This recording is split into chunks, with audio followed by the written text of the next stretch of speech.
ओम नमः शिवाय। हर हर महादेव। जय महाकाल। कामना करते हैं हम महादेव की कृपा से आपकी मनोकामना इच्छा पूर्ण हो और आप लोग हमेशा ठीक रहें। आज का जो यह उपाय है आपके लिए बेहद खास है। इस उपाय मात्र से आपकी कोई भी इच्छा हो, कोई भी मनोकामना हो, आसानी से पूर्ण हो जाता है। और अगर आपके घर में कोई दिक्कत परेशानी है वो टल जाता है। और तो और यह उपाय इतना ज्यादा खास है, इसे करने मात्र से आपके ऊपर कोई भी दिक्कत है, कोई भी विपदा है, आसानी से समाप्त हो जाती है। और तो और अगर आपके ऊपर कोई विपदा आने वाली है वो आसानी से टल जाती है। आज आपको इस वीडियो में जो जो उपाय हम आपको बताएंगे वह कर लेंगे तो आपके घर में कोई भी दिक्कत हो, कोई भी परेशानी हो, चाहे कितनी बड़ी परेशानी क्यों ना हो, आसानी से टल जाती है। अगर आपके घर में बहुत ज्यादा पैसे की तंगी है तो भी यह उपाय करने मात्र से आपके घर में माता लक्ष्मी का वास होगा और आपके घर में पैसे की कमी नहीं रहेगी। तो आप इस वीडियो को बेहद ध्यान से देखें और पूरा देखें। बताने से पहले आपको बता दें, हमारे महादेव जी का कोई भी प्यारा सा नाम कमेंट बॉक्स में लिख दें और इस वीडियो को जरूर लाइक करें और चैनल को सब्सक्राइब करके बेल आइकन दबा लें। हम आपको इस वीडियो में 2 उपाय बताएंगे। चलिए महादेव का नाम लेते हैं और समझते हैं इस उपाय को। हर हर महादेव। आपको इस उपाय को करने के लिए सबसे पहले क्या करना है, आप अपने घर में जब कभी भी रोटी बनाते हैं या बनाती हैं, हमारे हिंदू परंपराओं में ज्यादातर औरतें ही खाना बनाती हैं, चाहे आप स्त्री हो चाहे पुरुष हो। जो कोई भी रोटी बनाता है, पहली रोटी आपको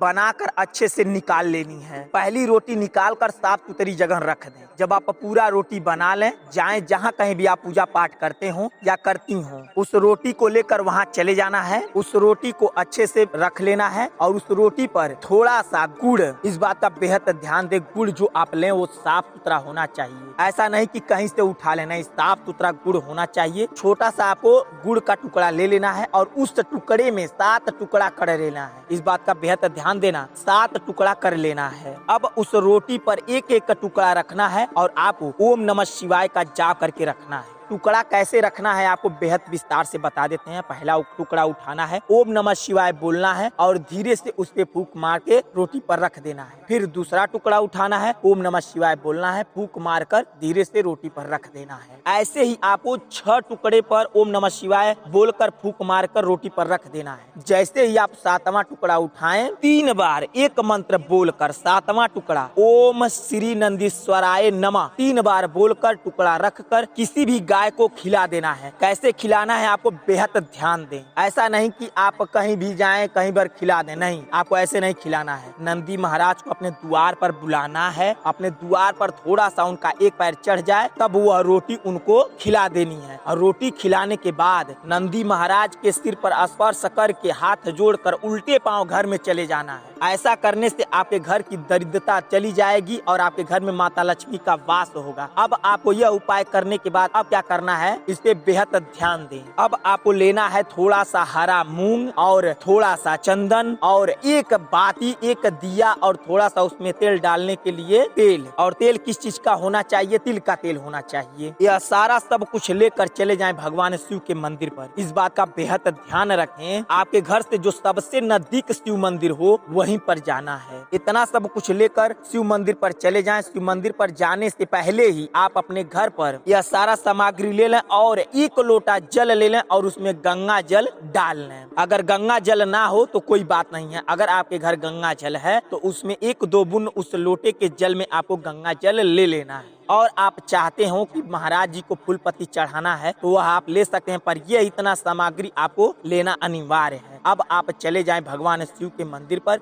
जैसे ही मंदिर पर जाते हैं, घंटे को 3 बार बजाकर हर हर महादेव का मनन कर लेना है। और इतना करने के बाद शिवलिंग के सामने आप बिल्कुल जाकर बैठ जाएं। कई माताएं बहनें कहती हैं शिवलिंग के सामने कैसे बैठना है, तो हम आपको बता देते हैं शिवलिंग के सामने बैठा कैसे जाता है। आप जब कभी भी शिव मंदिर पर जाएं और शिवलिंग के सामने बैठे पूजा पाठ करने के लिए, तो उत्तर पूरब के बीचों बीच बैठना है। कई माताएं बहनें बताती हैं कि इस दिशा में बैठने के लिए मंदिर पर यह व्यवस्था नहीं है, तो आपको बता दें पूरब की दिशा की ओर मुख करके आप बैठ के पूजा पाठ कर सकती हैं। और कई भाई बंधु यह हमसे कमेंट बॉक्स में पूछते हैं कि शिवलिंग पर जल झुक कर चढ़ाएं कि बैठ कर चढ़ाएं। आप चाहे झुक कर चढ़ाएं या दोनों ठेवनी को मोड़ कर भगवान शिव के सामने जल चढ़ाएं। अब आपको सारा सामग्री लेकर बैठ जाना है। आपको सबसे पहले इस बात का बेहद ध्यान दे, सबसे पहले चंदन अपने हाथ पर लेना है और शिवलिंग पर 11 बार ओम बनाना है। इस बात का बेहद ध्यान रखें कि आपको ओम कैसे बनाना है। कई माताएं बहनें यह बहुत ज्यादा गलती कर करती हैं। आपको बार बार वीडियो में बताते हैं, आप लोग बहुत ज्यादा गलती करते हैं। जब कभी भी शिवलिंग पर ओम बनाए तो एक बार अंगुली पर चंदन लगाने पर पूरा ओम शिवलिंग पर बना देना है। ऐसा नहीं करना है एक बार अंगुली पर चंदन लगाए और आधा ओम बनाए और फिर थोड़ा सा और चंदन अंगुली पर लगाए फिर आधा ओम बनाए। नहीं, आपको एक बार अंगुली पर चंदन लगाना है और पूरा ओम बना देना है। और जब कभी भी आप शिवलिंग पर ओम बनाए तो आपके मन में कोई भी अवधारणा नहीं चलनी चाहिए, सिर्फ ओम की गूंज होनी चाहिए आपके मन में। जब आप चंदन से शिवलिंग पर 11 बार ओम बना लें तो आप हाथ जोड़कर आपकी जो इच्छा है, जो मनोकामना है, भगवान शिव को कह देनी है। इतना सब कुछ करने के बाद अब आप जो हरा मूंग लेकर गए हैं उस मूंग को अपने हथेली पर रख कर दोनों हाथ जोड़कर ओम नमः शिवाय का कम से कम 21 बार या 51 बार या 108 बार आपको जाप करना है। इतना सब कुछ करने के बाद आपको थोड़ा सा मूंग का दाना शिवलिंग के ऊपर रख देना है। और कैसे रखना है आपका इस बात का बेहद ध्यान रखें। आपको ओम नमः शिवाय का जाप करते हुए वह मूंग शिवलिंग पर रखना है। थोड़ा सा मूंग ओम नमः शिवाय का जाप करते हुए आपको शिवलिंग के ऊपर रख देना है और थोड़ा सा मूंग ओम नमः शिवाय का जाप करते हुए आपको अशोक सुंदरी की जगह रख देना है। और थोड़ा सा मूंग आपको बचा के रख लेना है। इस बात का बेहद ध्यान रखें, थोड़ा सा मूंग आपको बचा के रख लेना है। यह हम आपको बताएंगे कहाँ आपको यह यूज पड़ेगा थोड़ा सा मूंग। अब आपको क्या करना है, लोटे का जल लेना है, शिवलिंग पर धीरे धीरे चढ़ाना है। इस बात का बेहद ध्यान रखें, धीरे धीरे आपको जल ढालना है। क्यों धीरे धीरे ढालना है? कम से कम आपको श्री शिवाय नमस्तुभ्यम का जाप 11 बार हो सके, इसलिए लोटे का जल धीरे धीरे गिराएं। और जब 11वां बार श्री शिवाय नमस्तुभ्यम बोल रहे हो तो लोटे का जल पूरा गिरा दें। और जैसे ही लोटे का जल आप गिरा दें, जलधारी के बिल्कुल सीधाई पर लोटा वहीं पर लगा दें ताकि थोड़ा सा जल उस लोटे में गिर जाए। इतना सब कुछ करने के बाद आपको हाथ जोड़कर आपकी जो इच्छा है, जो मनोकामना है, जो कोई भी काम अटका पड़ा हो, जो नहीं हो रहा हो, भगवान शिव को एक बार मन में कह देना है। भगवान शिव खुद सुन लेंगे। हाथ जोड़कर अपने मन में आंख बंद करके वह इच्छा मनोकामना दोहरा लेना है और भगवान शिव को समर्पित कर देना है। वो आपकी इच्छा मनोकामना अवश्य और शीघ्र ही पूर्ण होगा। अब आपको क्या करना है, इस बात का बेहद ध्यान रखें। वह लोटे का जल ले लेना है और जो हरा मूंग बताए थे बचा के रखना है वह ले लेना है। चले जाना है आपको नंदी के पास। नंदी को वह हरा मूंग चढ़ाकर और उनसे विनती कर लेनी है। आपको विनती उनसे कैसे करनी है, जो भगवान शिव को बताए हैं इच्छा मनोकामना, वही आपको नंदी के दाहिने कान में उनके सिर पर हाथ रख कर हटा लें। उसके बाद उनके कान पर अपना मुंह लगाकर नंदी जी को धीरे धीरे कह देनी है। और कैसे कहनी है उनको, इस बात का बेहद ध्यान रखें। कई माताएं बहनें और भाई बंधु जाते हैं डायरेक्ट तो उनको कह देते हैं, ऐसे नहीं कहना है।